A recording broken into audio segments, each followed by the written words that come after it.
I stand at the entrance of Belmont's, my fingers tightening around my leather clutch. Through the amber glow of vintage chandeliers, I can see them laughing, wine glasses held high in some private celebration. My family. The maitre d' smiles at me with practiced warmth. "Your name, miss?" Before I can answer, my mother's voice cuts across the dining room. "Oh, there she is, finally." Heads turn. I feel the weight of strangers' curious glances as I step forward, the quiet click of my heels against marble marking each step. My black dress is simple, but well-tailored, the kind that whispers success rather than screams it. They've positioned themselves at the restaurant's finest table, the one with the view of the downtown skyline I once dreamed of being part of. Mother, cousin Lucas, his wife Brittany. The light catches the ruby pendant at my mother's throat, a gift from my father before cancer took him during my sophomore year of college. I approach the table and stop, noticing immediately what they've chosen not to see. There is no chair for me. Lucas sprawls comfortably, one arm draped across the back of his chair, the other holding a glass of something amber and expensive. His smirk arrives before his words do. "This table is for family," he says, not bothering to lower his voice.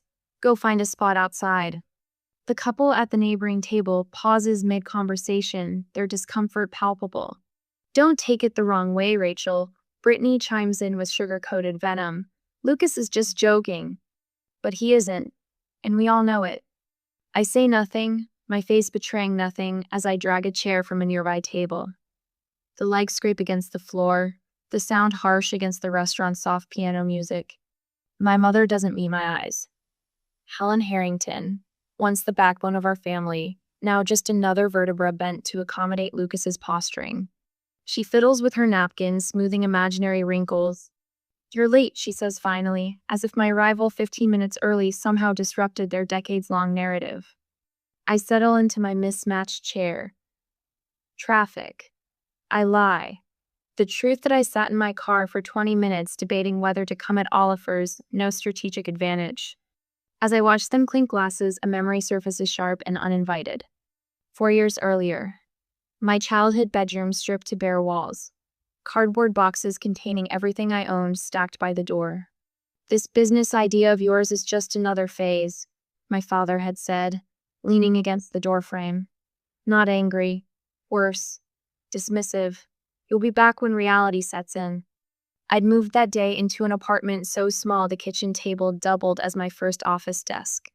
I worked 18-hour days, ate ramen heated in a microwave that sparked if you ran it too long, and built my company one client at a time. That first Christmas, I'd called home. The sounds of laughter and clinking glasses had filled the background as my mother explained they were just having a small gathering. One I wasn't invited to. When Meridian Corp signed my first six-figure contract, the validation that changed everything I'd wanted to call them. Instead, I'd opened a bottle of champagne with my 2 employees and toasted to those who believe in themselves when no one else will. "Rachel? Earth to Rachel." Lucas snaps his fingers in front of my face. I blink, straightening in my chair. "Yes?" "We've been talking about St. Bart's," Brittany says, twisting her diamond tennis bracelet. "Lucas and I went in January. The Rothschilds were actually staying at our resort." I take a sip of water. 3 days ago, my mother's desperate phone call had broken our usual pattern of polite monthly check-ins. "It's been so long, sweetie. Everyone misses you." Her voice had carried that particular tone, the one that speaks more in its silence than its words. But loneliness is a powerful motivator, and some buried part of me still longed for a place at the family table. Now I see Lucas's new Rolex glinting as he gestures a watch that costs more than the monthly rent for my first office space.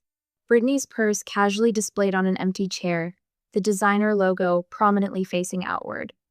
Their conversation bounces from exclusive vacation spots to luxury purchases with the frantic energy of performers who've forgotten their next line. I don't participate. I watch. The waiter arrives with coffee, and I wrap my hands around the warm mug, observing the theater playing out before me. "You know what? I'm splurging tonight," Lucas announces, tapping the menu decisively. "The Wagyu ribeye. And let's do the 2015 Bordeaux," he tells the waiter without looking up the price. Life's too short for cheap food. Brittany nods enthusiastically. Lobster for me, and maybe we should start with champagne? It's a special occasion, we should treat ourselves. One by one, they order the most expensive items on the menu, exchanging knowing glances when they think I'm not looking. My mother nervously fidgets with her napkin, complicit but uncomfortable. I hide my small smile behind my coffee cup as understanding dawns. Now I know exactly why I'm here. So then I told the Andersons that waterfront properties in this market are practically giving themselves away, Lucas says, swirling his wine with practiced nonchalance. They signed the paperwork that afternoon. 2 hours. 2 hours of carefully choreographed conversation that flows around me like water around a stone. Every time I open my mouth to speak, Lucas's voice rises half an octave, drowning out my words before they can take root. Nobody cares about work talk at dinner.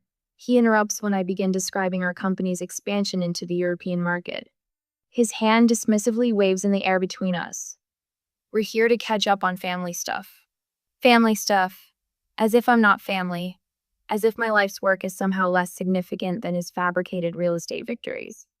I take a measured sip of water, mentally documenting each slight. The waiter has refilled my glass 4 times. I've barely touched my food. Watching, listening, learning. You look good for someone who works all the time, Brittany offers, her eyes scanning my face for signs of fatigue she can comment on. Do you ever actually leave that office of yours? Before I can answer, she launches into a story about her spa weekend, the words rejuvenation and self-care falling from her lips with practiced ease. My mother reaches across the table, her fingers briefly brushing my wrist. Let's all just enjoy being together, she says, her smile strained at the edges. It's been too long. Whose fault is that? I almost ask, but don't. Instead, I nod and cut a small piece of my untouched salmon. Oh, Lucas, tell Rachel about that new place we tried last month, my mother says suddenly. The Italian one with the chandeliers made from Venetian glass. I set my fork down carefully. Last month? An awkward silence descends, brief but heavy. We try to do this monthly, Brittany explains, examining her manicure. Family dinner. It's tradition. A tradition I'm just now hearing about. I say, the realization settling like ice in my stomach. Lucas clears his throat. Well, you're always so busy, running your little company and all. The diminutive stings exactly as intended. I straighten imperceptibly in my chair. Not too busy for family if invited. My mother's eyes dart nervously between us. More wine, anyone? Lucas seizes the opportunity to shift topics. Speaking of business, he leans forward, his Rolex catching the light. The market's been brutal lately. 3 deals fell through last week. He looks pointedly at me. Not everyone can be swimming in success. I recognize the play immediately. The suggestion of struggle, the implication of need. That Mercedes you were looking at might need to wait, Brittany says, placing a comforting hand on his arm. Such a difficult time to be making big purchases. She turns to me.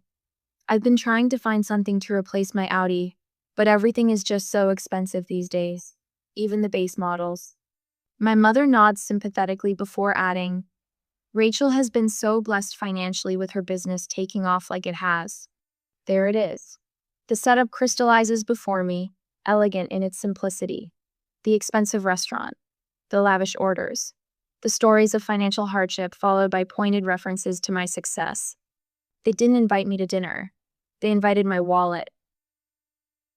The waiter approaches with practiced timing, a leather-bound check folder nestled in his hands. Lucas catches his eye and nods slightly. The folder lands directly in front of me with a soft thud. I don't immediately reach for it. The silence stretches, heavy with expectation. Liang bai. Lucas finally says, leaning back with a triumphant smile. Thanks for dinner, Rachel. You don't mind, right? We figured since you're doing so well. All eyes turn to me. My mother's fingers nervously twist her napkin. Brittany's smile is brittle at the edges. Lucas radiates entitled confidence. My phone buzzes in my purse. I retrieve it, glancing at the screen. Meeting confirmed for 9 p.m. We've locked in the Singapore contract. Celebrating at the office whenever you can make it, Diane. A picture forms in my mind. My business partner, Diane, who stayed until 3 a.m. helping me finish our first major proposal. Miguel from development, who brought me soup when I worked through a fever to meet a deadline. Sarah from legal, who believed in our vision enough to leave her corner office at a prestigious firm. People who saw my potential, celebrated my victories, supported me through setbacks. My chosen family. The contrast is stark and clarifying. Blood ties do not automatically confer loyalty, respect, or love.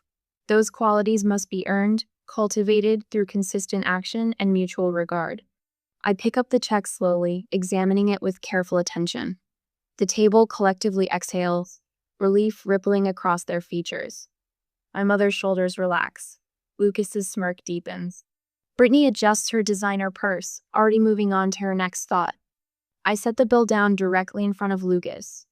My voice, when it comes, is quiet but firm. I'm not your personal ATM. The silence that follows is absolute. Lucas's face flushes red. Brittany's mouth opens slightly, no words emerging. My mother is the first to recover. Rachel, honey, she says, her voice taking on the placating tone she used when I was a child having a difficult moment. You can help them out a little, can't you? We're family. Family. The word hangs between us, its meaning twisted beyond recognition. In their definition, family means I give and they take. My success becomes communal property, while my struggles remain solitary burdens. I meet my mother's eyes directly. Yes, we are family, which is why I deserve the same respect you'd give to anyone else at this table. The trembling begins in Lucas's hands first, a slight vibration that travels up his arms as the reality of my refusal sets in. $2,000 of carefully cultivated entitlement crashing against the seawall of my quiet dignity. I stand, gathering my purse. Not in anger or haste, but with the deliberate movements of a woman reclaiming her worth one boundary at a time. Have you ever had to stand your ground against family members who tried to take advantage of your success? What words did you use to set boundaries? The bill sits between us, leather-bound and imposing. $2,200 for a single dinner. Lucas stares at me, his face gradually shifting from smugness to disbelief as I make no move toward my purse. The flush begins at his collar and climbs upward, cheeks an angry crimson. You can't be serious. His voice rises, drawing glances from neighboring tables. You make more than all of us combined. I take another sip of my coffee, savoring its bitter warmth. That's irrelevant to who ordered what. Brittany leans forward, the sweetness in her voice curdling. We wouldn't have ordered all this if we knew you'd be so petty about it.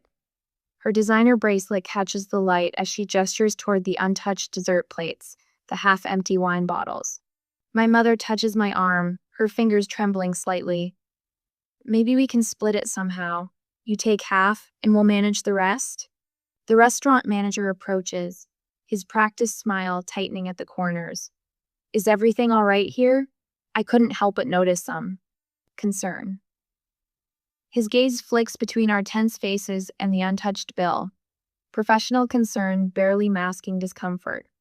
Beneath my calm exterior, emotions crash against each other like storm waves. Anger, disappointment, a strange, unexpected grief for what this family could have been. We've been planning this dinner for weeks. Lucas finally admits, his voice dropping to a harsh whisper. You never return Mom's call. You're too busy for family gatherings. What were we supposed to do? Ask. I say simply, not manipulate. Brittany's perfect mask slips further. You never come to family things anyway, unless there's something in it for you. The accusation hangs in the air between us, heavy with irony she doesn't recognize. When have I ever been genuinely invited? I counter quietly. The last 3 Christmases. Dad's memorial service anniversary. Your housewarming. I was there alone, while everyone else brought partners and barely acknowledged. Mother dabs at her eyes with her napkin. We just thought you wouldn't mind helping out the family, she whispers, tears welling. Things have been difficult. I didn't know how else to ask you. Difficult how? I press, already suspecting the answer. Lucas and Brittany exchange glances. I lost my job 3 months ago. Lucas stares at his plate, the admission clearly costing him. The real estate market tanked and our firm downsized. He's been looking everywhere, Brittany adds quickly. But we have appearances to maintain. You understand that. I think about the Rolex on his wrist. The European vacation photos Brittany posted last month. The designer purse preening on its own chair. Our credit cards are maxed out, Brittany confesses, her voice barely audible. All of them. The picture clarifies, maintaining the illusion of success while drowning in debt. And I'm the designated life raft. I remember my 8th grade science fair winning first place with a solar energy project I built myself. My parents didn't attend. They were celebrating Lucas passing algebra with the minimum grade required. My high school graduation, where my valedictorian speech received polite applause from my family, followed by excessive fawning over my cousin's acceptance to a state college with a C average. Working 2 jobs to put myself through college while they posted family vacation photos from Cancun. Sorry you couldn't join us, Rachel, but we know how dedicated you are to your studies. The Christmas after I started my business, when Lucas loudly proclaimed to the extended family, Rachel's playing entrepreneur now. Let's see how long until she comes back to the real world. Holiday gatherings where I arrived alone because work consumed my life, while they brought significant others who were welcomed immediately. Family dinners where my growing business successes were deliberately ignored, changed to other topics with practiced smoothness. Remember Thanksgiving 2 years ago? I asked quietly. Lucas looks confused by this apparent non sequitur. I had just landed the Westfield account. It doubled my company's revenue overnight. When I mentioned it, you said, and I quote, "Nobody wants to hear about your little company at dinner, Rachel." That was just a joke, he mutters, but his eyes slide away from mine. And Mom's 4th of July barbecue last summer? When I mentioned we'd expanded to a new office downtown, you told everyone I was trying to sound important and changed the subject to Brittany's new car. Mother shifts uncomfortably, never having defended me against these slights. And now my little company makes me worth asking for money. I tap the bill with one finger. Interesting timing. The manager returns, his professional demeanor intact, but purpose clear. I apologize for the interruption, but we have other guests waiting. We'll need to resolve the bill soon. His polite words carry firm urgency. Lucas's frustration boils over. Fine. You've made your point. Just pay half. Brittany frantically taps at her phone, evidently messaging friends for emergency loans. From her increasingly panicked expression, the responses aren't favorable. Nobody's answering, she hisses at Lucas. Lucas pulls out his wallet, flipping through it with growing desperation. A membership card, a driver's license, a single $20 bill. Mother opens her purse, hands trembling, as she searches for a credit card they all know is already maxed out. The manager shifts his weight from one foot to another. We'll need to resolve this bill now, please. My mother pulls out a checkbook so rarely used the cover is still pristine. Rachel, please, she whispers, just this once. I think about all the just this once moments that would inevitably follow. The gradual erosion of boundaries, the entitled expectations that would grow with each concession. You ordered it, you pay for it, I say, meeting each of their eyes in turn. I'm only responsible for my coffee. I place a $10 bill on the table, $4 for my coffee, $6 for the server who has to witness this family drama. Lucas grips the edge of the table. You'd really let your own mother be humiliated in public? No, I answer, the word sharper than I intended. But I'd let adults face the consequences of their choices. What price would you put on self-respect? As I look at the $2,200 bill and the family who plotted for weeks to manipulate me into paying it, I realize I already know my answer. You'll regret embarrassing us like this. Lucas hisses, leaning across the table until I can smell the expensive bourbon on his breath. His voice is low enough that nearby diners won't hear the words, but loud enough to ensure everyone at our table does. The veneer of family warmth has vanished like morning dew under a harsh sun. Brittany's eyes well with tears, perfectly timed. 2 drops slide down her cheeks, leaving trails through her foundation, but somehow not disturbing her mascara. "I can't believe you'd do this to your own family," she says, her voice catching on the word family with practiced precision. "After everything we've done for you." Mother fidgets with her ruby pendant, twisting it back and forth on its chain. The pendant catches the light with each nervous movement, sending small red reflections dancing across the crisp white tablecloth. "Rachel, please," she says, not meeting my eyes. "After everything we've done for you." The phrase hangs in the air between us, a question without a question mark. I search my memory for what, exactly, they've done for me beyond offering conditional love with strings attached like puppet masters. The unified front they presented just minutes earlier, their smug certainty that I would cover this extravagant bill begins to crack like thin ice under too much weight. Lucas pulls out his wallet and slaps down a credit card with theatrical confidence. The manager runs it through the machine, then returns with a tight smile. "I'm sorry, sir, this card has been declined." Lucas's face flushes. He produces another card, then another. Each time, the manager returns with the same apologetic expression. Brittany digs through her designer purse, her fingers trembling slightly as she hands over her own card. "I'm sorry, ma'am. I watched this performance unfold, my coffee now cold between my palms. The weight of their expectations, this trap they've laid, sits heavily across my shoulders. But as they scramble to solve a problem entirely of their own making, something shifts inside me. I place a $5 bill on the table beside my untouched coffee cup. "For my coffee," I say, adding another 20. "And a tip for our server." 3 pairs of eyes swing toward me, each revealing a different flavor of desperation. Lucas opens his mouth, but I meet his gaze with such steady calm that his words die before reaching his lips. "I'm just letting everyone take responsibility for their own choices," I say, looking at each family member in turn, my voice neither angry nor satisfied, simply resolved. "We all make decisions. We all live with the consequences." I gather my purse and stand, my shoulders, which have been tight with tension since I first walked into Belmont's, suddenly relax. I feel taller, straighter, as if I've put down a burden I've been carrying for years. The manager clears his throat. "Perhaps there's someone else you could call for assistance with the bill." Lucas's nostrils flare as he pulls out his phone. He steps away from the table, his back rigid as he makes a call that clearly pains him more than any physical injury could. Brittany's fingers fly to her wrist, unclasping her tennis bracelet with frantic movements.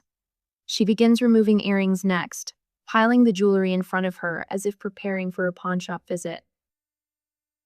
"Rachel." My mother rises, following me as I step away from the table. Her voice drops to a whisper. "Please reconsider. Just this once. We can work something out later." I turn to face her.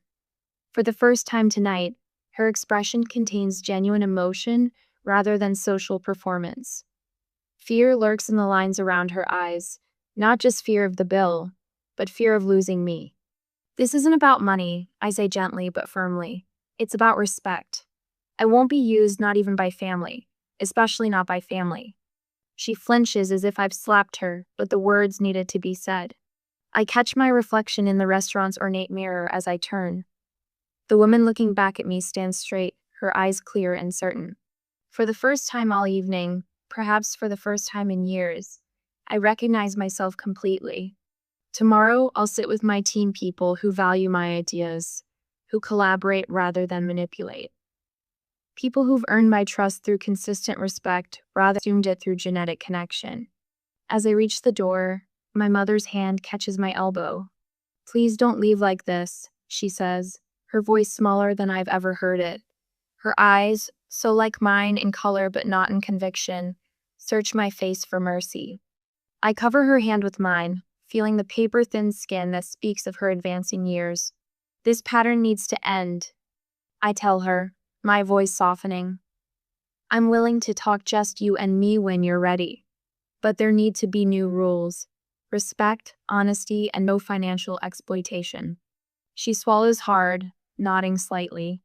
Call me when you're ready, I add, squeezing her hand once before letting go. I push through the heavy glass door of Belmont's and step into the cool night air. Behind me, the family drama continues to unfold, but ahead of me stretches an evening suddenly free of obligation. A future reclaimed, one boundary at a time. The door remains open behind me both literally and figuratively, but only those willing to meet me on equal ground will find welcome on the other side. My heels click against the asphalt as I stride toward my car. The night air feels clean after the suffocating atmosphere inside. I hear the restaurant door slam open behind me. Rachel, Lucas's voice bounces off the parked cars. I keep walking, my key fob's in my hand, freedom just 20 steps away. Don't you dare walk away. His footsteps quicken, gaining on me. You're not part of this family anymore. The words are meant to wound, to stop me in my tracks. 5 years ago, they might have. I slow my pace but don't turn. Look at me when I'm talking to you. I pivot, shoulders square. Lucas's face is mottled red beneath the parking lot's fluorescent glow. Behind him, Brittany hurries to catch up, her designer heels clicking aggressively on the pavement. Several diners linger near the restaurant entrance, openly watching the unfolding drama. You ungrateful little, Lucas cuts himself off, breathing hard. Who do you think you are? I think I'm someone who just wanted a normal family dinner. My voice remains level, a stark contrast to his escalating volume. Brittany reaches us, slightly breathless. This isn't about dinner, and you know it. Mother appears in the restaurant doorway, hesitating.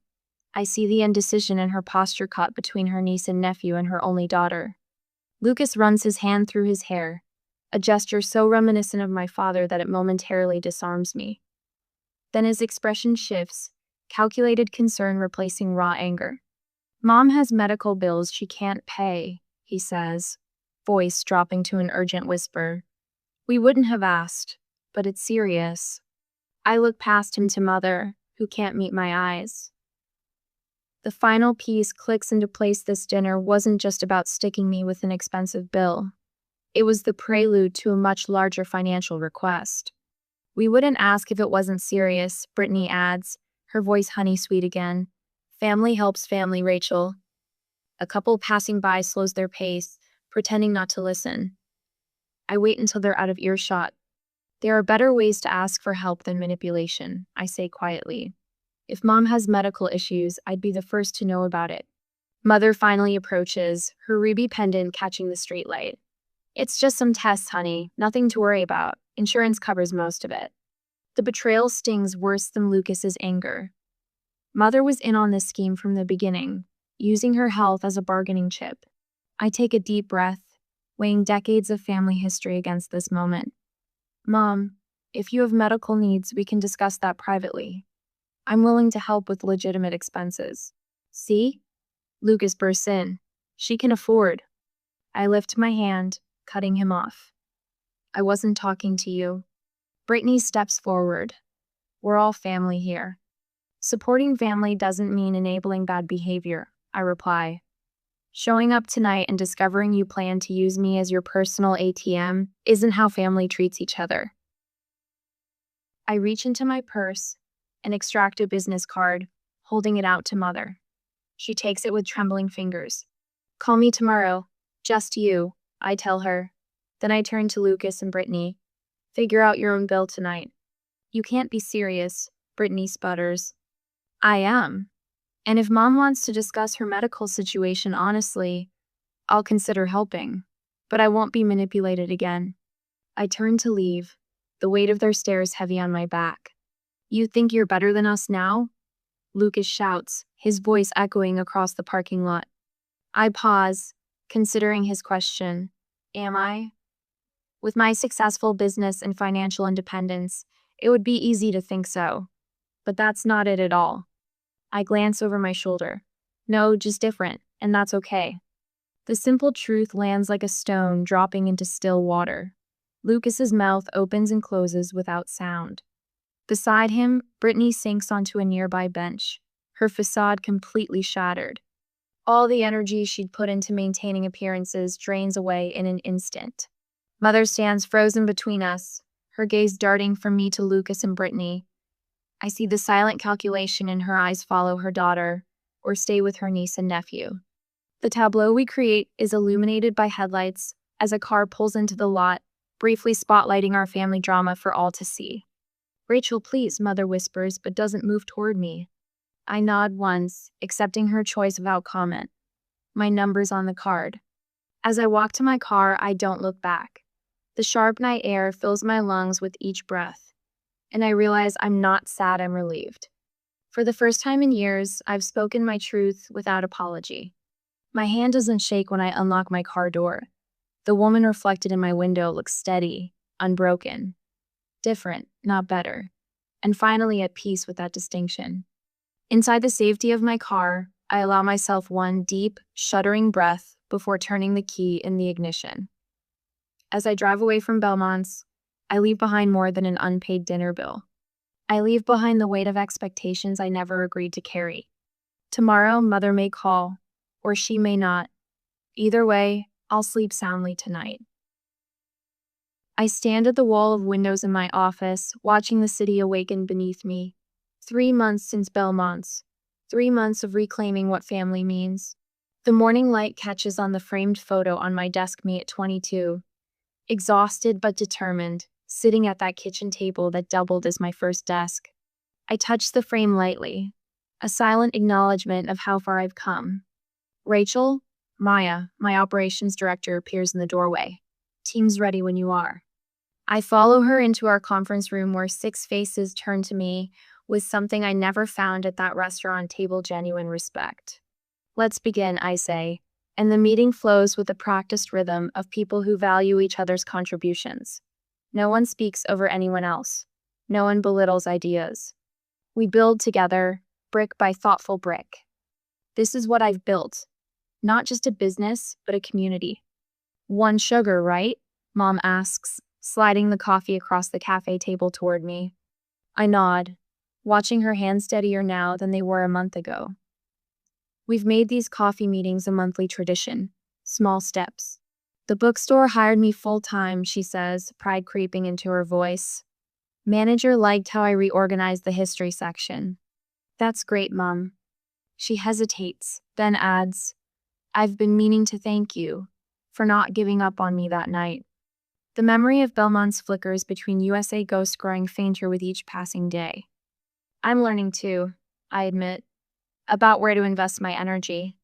Last week, Mom joined us for my birthday dinner, not at some ostentatious restaurant, but in Eliza's backyard. My friend since college, Eliza had strung lights across her patio and cooked my favorite lasagna. Mom brought homemade brownies and fit seamlessly into the evening, laughing genuinely at Jordan's terrible jokes and listening to Kim's stories about our early business struggles. For the first time, I saw her without the shadow of Lucas and Brittany looming over her. Lucas took a job in Hartford. Mom mentions casually as we walk through the park the following Sunday.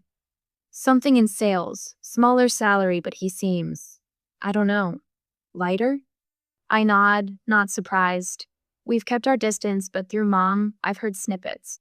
Brittany's Instagram no longer features designer labels and exotic locations, but home-cooked meals and local hiking trails. Their fall was hard but necessary. He asked about you, Mom adds tentatively. When he's ready for an honest conversation, he knows how to reach me. I've made peace with the timeline being out of my control. Some relationships heal, others remain broken. Both outcomes are acceptable. That evening, the aroma of garlic and rosemary fills my kitchen as friends move around the space with comfortable familiarity. Mom arranges her homemade rolls in a basket, contributing rather than expecting. Wine's open, calls Eliza, pouring generously. We gather around my table, not the expensive mahogany Lucas would choose, but a warm cherry wood that bears the gentle scars of dinners past. Each mark tells a story of laughter, of tears shed in safe company, of midnight brainstorming sessions. As conversations overlap and weave together, I realize what I've created here. Not the pale imitation of connection that lived in those strained restaurant meals, but something authentic. These people see Menet as a resource to exploit, but as a whole person, flaws and strengths alike. Later, Mom and I walk along the shoreline near my apartment, the sunset painting the water gold. When she stumbles on a rocky patch, I offer my arm without hesitation. "I'm glad we found our way back to each other," she says softly. I help her navigate the uneven ground, supporting without carrying. "Family isn't who you're born to," I tell her. "It's who you choose to become together."